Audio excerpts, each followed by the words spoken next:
আমার প্রথম প্রেমিক আমায় বলেছিল, সে আমায় একদিন না দেখতে পেলে নাকি অন্ধ হয়ে যাবে। আজ বহু বছর হয়ে গেল। না, না, সে অন্ধ হয়নি।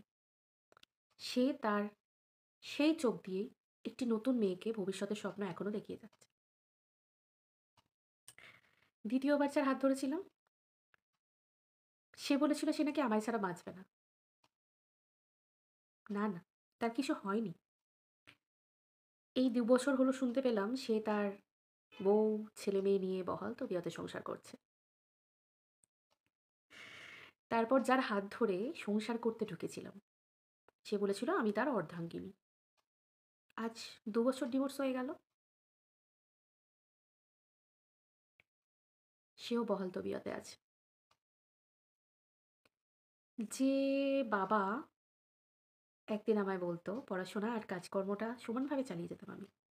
আমায় বলত আমি নাকি ঘরের লক্ষ্মী আর একাধারে সরস্বতীও। সেই বাবার কাছে আজকে আমি বাড়তি বোঝা, এক্সট্রা বার্ডেন।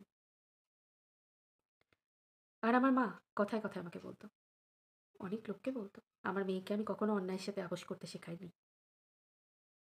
আজকে সেই মাই আমায় বলে, তুই তো মানিয়ে নিলি না। পারতিস না মানিয়ে নিতে? মানিয়ে নেওয়াই তো মেয়েদের জীবনের ধর্ম। ভাইকে ইঞ্জিনিয়ারিং পড়াবো বলে নিজের পড়াশোনাটা মাঝপথে ছেড়ে দিয়েছিলাম। আমার মেধা ছিল কিন্তু।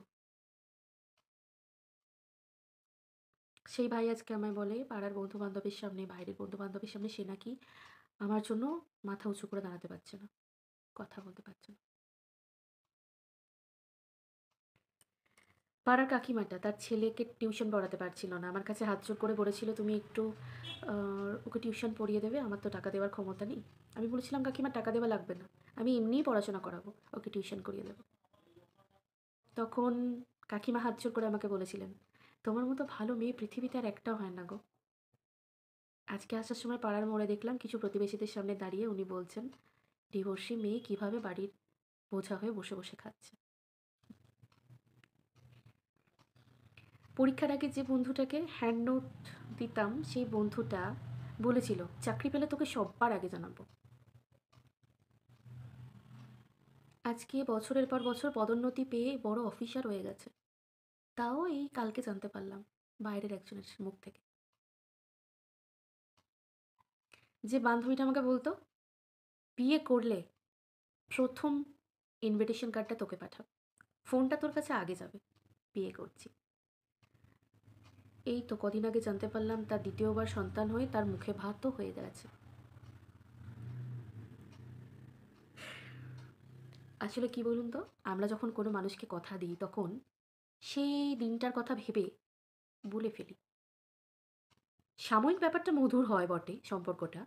কিন্তু জীবনটা কি সত্যিও সুন্দর হয়? না, হয় না।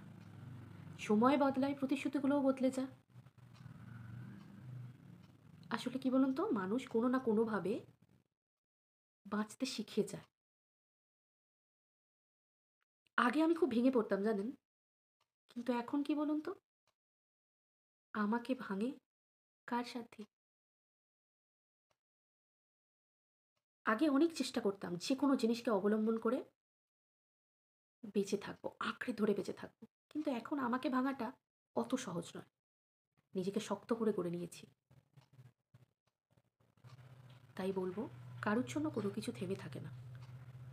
পরের কথা ভাবুন, কিন্তু বাঁচুন নিজের মতো করে। বাঁচতে শিখুন নিজের জন্যে। নিজেকে প্রাধান্য দিন। সকলের কথা ভাবুন, সকলকে নিয়ে থাকুন, কিন্তু সবকিছুর মাঝে নিজের কথা ভুলে যাবেন না। সবকিছুর শেষে কিন্তু আমার আমিই সব। তাই আমিত্বটাকে কখনো ভুলবেন না। সকলে ভালো থাকুন, সুস্থ থাকুন।